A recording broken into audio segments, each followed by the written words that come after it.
Hi guys, Tony here with a new lesson. Today we have Better Together by Jack Johnson. This is such a cool, chilled acoustic song and lots of technique to work on with this one. And that's the reason I want to teach it, because you've got bar chords, the dreaded bar chords. And of course, if you're working on them, then this is a great song to challenge you and to work on that. And also we've got this cool strumming percussive technique that Jack Johnson is awesome at. So I've done my best to try and imitate that and teach it within the lesson. So I hope you enjoy it. I'll break down the chords first, and then we'll have a little look at the strumming. Okay, so we'll break down the verse first, then the chorus, and then the bridge. Okay, so the verse, we've got an E chord to start off with. Now this is using this kind of difficult bar chord shape. So this might be challenging if you're not really used to this one. But basically, you want to use the A shape. Now you can use your fingers, but I would suggest try to use your third finger on the 9th fret. That's barring the same strings as the A chord. So you've got the D, G, and B.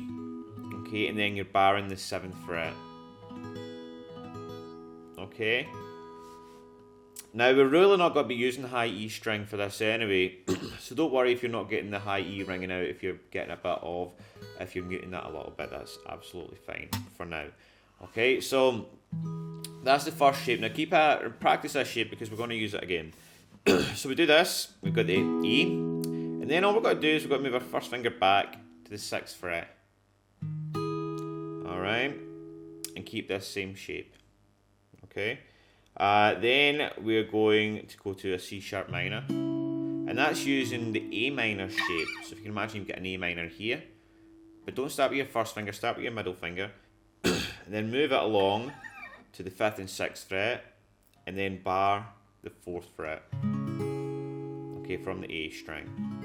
And then we've got a B chord, using that same shape from the 7th and 9th fret, although you're in the 2nd and 4th.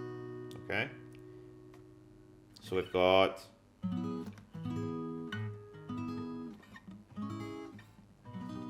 and then we're going to come up to an E chord, which is again this is the E bar chord. So if you can imagine, you have your E shape, but again you don't start with your first finger, you start with your middle finger. Okay, and you move that up to the 6th and 7th fret, and you bar the 5th fret. Okay, then you move your first finger back. Okay, to the 4th fret, and keeping these fingers where they are. Then we're going to move this shape back to the 2nd and 4th fret. Okay, and we're going to take our middle finger off. This gives us an F sharp minor. Okay, and then we're going to come up to the 7th fret and use that E bar chord shape again for another B chord. Okay, now it's the same as this, but the way Jack Johnson plays it, he plays this part up here.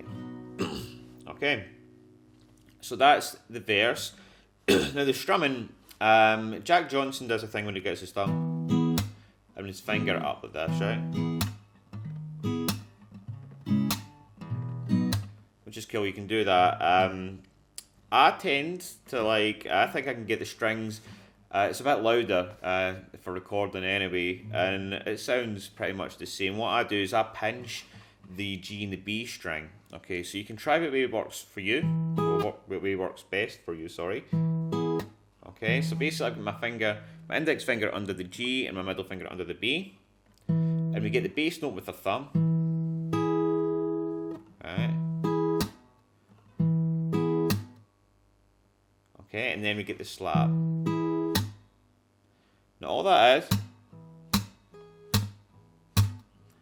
alright, the main noise is coming from the the low E string, sorry, bouncing against the fretboard here, right?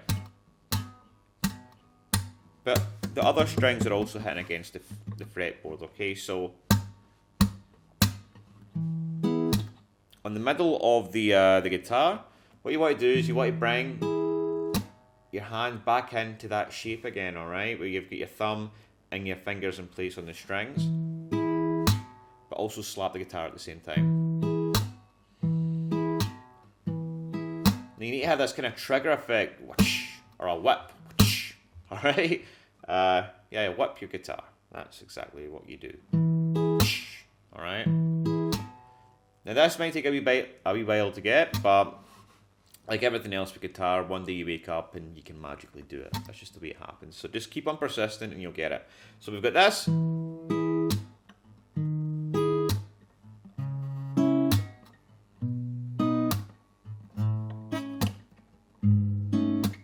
Actually, sorry, there with the A chord, when you move your finger back, that kind of goes out of tune. So what I do is I bring my fingers up a string, right? So that's the only time that changes from having your index finger in the B and G, right? Alright, that's much better. Then again back to normal for the F sharp minor, back to the B.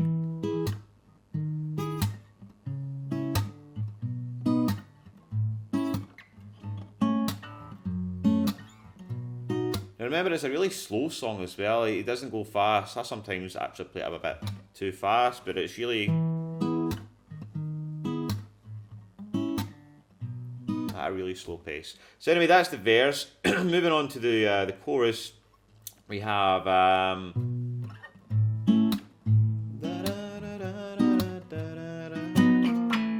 this thing going on, right? So we're on the 5th fret. Same kind of strum. So much. Then up to the 7th fret. So we get the A, and then up to the B.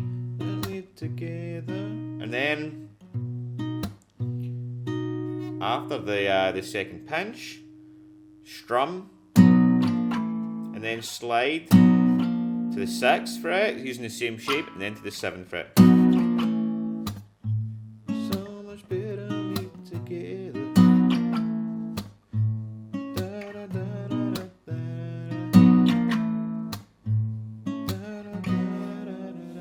And then the last time you just strum it. And then back into the verse again. Okay, and that's it. So other than that, we've got the bridge to cover, and that happens. He plays the chorus, then he plays the second time round. Plays this again, and then.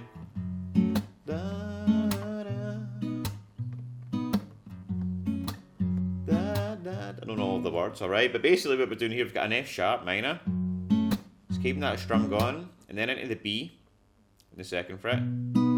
We do that 4 times.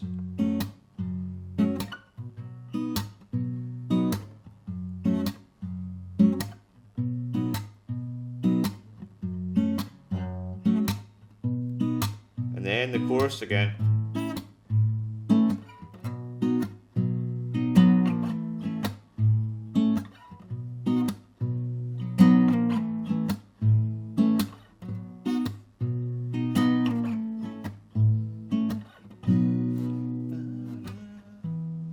Then I'm sure it finishes at that point. Alright guys, so I hope you enjoyed that lesson. Again, it's a great one to work on if you're practicing your bar chords and your percussive technique. And of course, it's just a really cool song to play. So during the summer, when you're by the campfire, you bring out your guitar, play some Jack Johnson. You're the coolest guy around. Alright guys, take it easy and I'll see you soon with a new lesson.